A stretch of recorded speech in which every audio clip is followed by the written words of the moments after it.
because you said that you were going to have to stand in front of some of your idols, the Machado and Benny, the Jet, and you were going to tell them kicking doesn't work. Yeah. I mean, you'd have to be crazy to do jiu-jitsu on the street. Yeah. How did you process that? How did you that feel? Was a big worry, because I know they were teaching, so we were sharing a teaching platform, and I had this huge respect for Benny and for the Machados, but I knew what I was teaching was immediate, visceral, explosive self-defense. So I was teaching avoidance, escape, loopholing, posturing, and if it became physical, I was teaching preemption.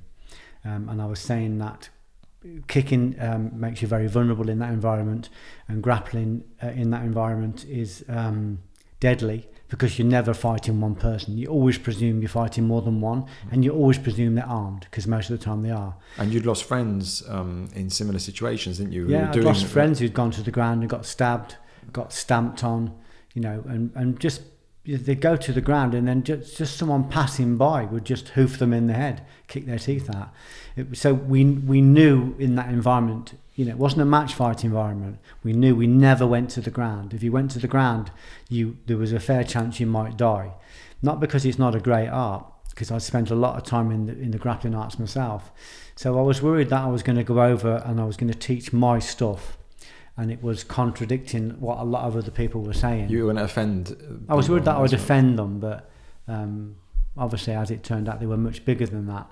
Higan Machado, because one of my students in America was the chief instructor for self-defense in Los Angeles in the LAPD. So he knew Higan, and he trained privately with him. So he introduced me to Higan, and Higan did a private lesson for me, literally on the spot, there and then in the middle of this hall. And Benny Akides made a beeline for me, and was the most fantastic guy. I had dinner with the Machados and with Benny, and with Benny's wife, who's a great granddaughter of Geronimo. And Benny's wife, I'd never met before. She'd never heard of me, but the moment she saw me, she just made a beeline for me. She kept looking at me, and she just sat with me at dinner. Sharon was here, Benny was there, and she was sat next to me with a hand on my neck for half an hour, reading my spirits, telling me what was going to happen and how I was guided, because she's a shaman. And I said, she said, your spirits are around you now, they're with you here now. And I said, and are they telling me I'm doing, am I going in the right direction? And she looked at these spirits and she started laughing, because it's like, you're in Las Vegas teaching for Chuck Norris, of course you're going in the right direction. You sat at dinner with the Machados, who were the most gentle people. They weren't threatened by what I was teaching. They knew it was in a context, and obviously they're confident enough not to be threatened by that. And Benny didn't care anyway. Benny just wanted to do loads of photographs with me for the magazine article I was doing, and every photograph he took, he wanted it to be me kicking him, me punching him. Right. It was really generous and humble. And I watched him go across the room. It took him about half an hour to cross the room, because every 5 steps someone stopped him for a photograph, for an autograph.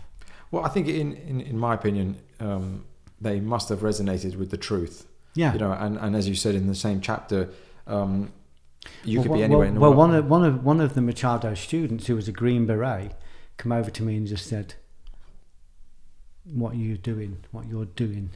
It just was kind of like, it was really like, what you're doing is on the money. Yeah.